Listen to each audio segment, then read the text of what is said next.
Hi, it is Magenta/Winter, and I'm going over one of my 1-minute videos for hot topic lawsuit topics, and hopefully telling some girls who may or may not know their rights as dancers some information that might be useful.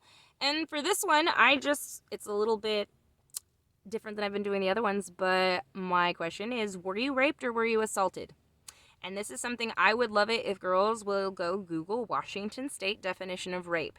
And for yourself, when reflecting on the experiences that you've had in which you consider yourself to have been sexually assaulted, please read that definition and then reconsider whether you were sexually assaulted or raped. Because I have heard so many girls who have come to me to describe a sexual assault, and they're actually vividly accounting a rape due to the actual definition of rape in Washington State.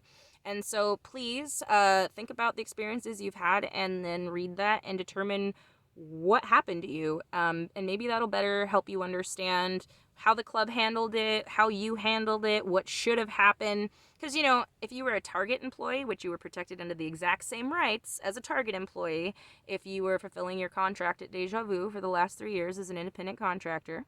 So if you were doing that, and you would have the same rights as someone who was working at Target and got raped, and did you get time off? Was it paid time off?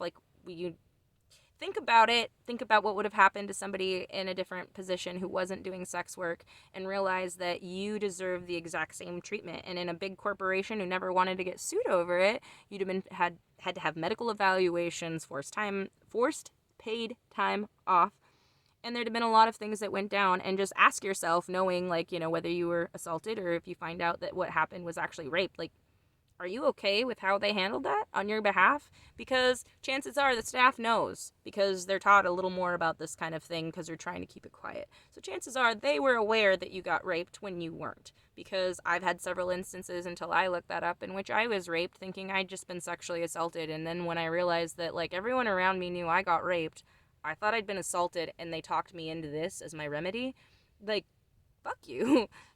Pardon my language, but you know what I mean? So if that's at all helpful for you, I would like girls who have had experiences during sexual assault to go and read that. If you have any further questions about determining it, please contact me. I even have an attorney I could pass you off to that's local. She's fantastic, and she would do a great job just helping you answer some questions if you were concerned about what happened to you and you couldn't determine it. So in this, again, this whole lawsuit is about undoing the damage that has been done, and it's already been done. They already tricked us. It's all done, so let's try and undo as much damage as possible and get as much resources and tools for all the girls that have gone through this to move forward in this and get some healing, time off, time for therapy, massages, just time away with your kids, go to school, get a different career. Anything you want should be anything that would make you feel better and make you excited about getting up every day, even if that's continuing to do the same job we've been doing and we love.